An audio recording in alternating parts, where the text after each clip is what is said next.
A BioRia é um projeto de conservação da natureza e biodiversidade implementado pela Câmara Municipal de Estarreja, em plena Ria de Aveiro, sob o lema Conhecer para aprender a valorizar e conservar.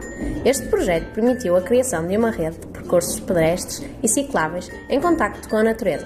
O primeiro destes, o percurso de Salreu, criado em 2005, estende-se por uma extensa zona lagunar com campos de arroz, sapais, juncais e caniçais, onde podemos encontrar espécies como a garça vermelha, a garça real, a águia sapeira, o colhereiro, entre muitas outras. A conservação de zonas úmidas como esta é fundamental devido aos importantes serviços de ecossistemas que nos prestam.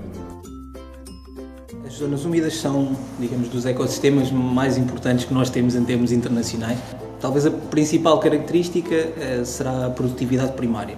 Portanto, são um dos ecossistemas mais produtivos, comparáveis, por exemplo, às florestas tropicais e aos recifes de corais, por terem uma grande produção primária. Acabam por suportar uma grande diversidade de fauna também e de flora. São muito importantes, por exemplo, no ciclo da água e no ciclo do azoto, e importantíssimos hoje em dia na luta contra as alterações climáticas, porque têm um papel preponderante no sequestro de carbono. Por ser uma zona muito alagada, com uma grande extensão de água, normalmente é uma zona que retém facilmente uma grande quantidade de água, portanto impede que ela avance de uma forma mais prejudicial para nós, para os nossos terrenos de cultivo, cidades, etc.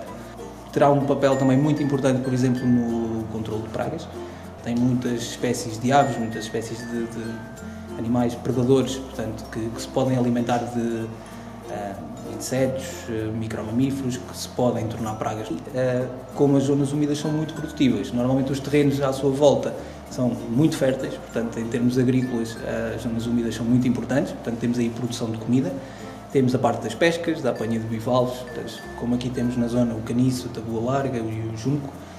Plantas que conseguem retirar alguns contaminantes da água e fixá-los no solo. Portanto, acabam por funcionar como um grande filtro da água. Portanto, as principais ameaças desta zona úmida são a destruição direta de habitats para a ocupação por atividades humanas e a poluição por estas provocada.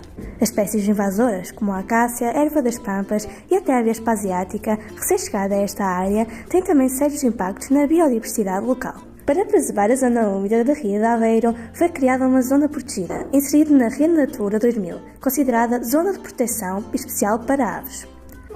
Para proteger as zonas úmidas, é fundamental conciliar as atividades humanas e a proteção da natureza, permitindo assim às gerações vindouras usufruir de um espaço como este de enorme importância e biodiversidade.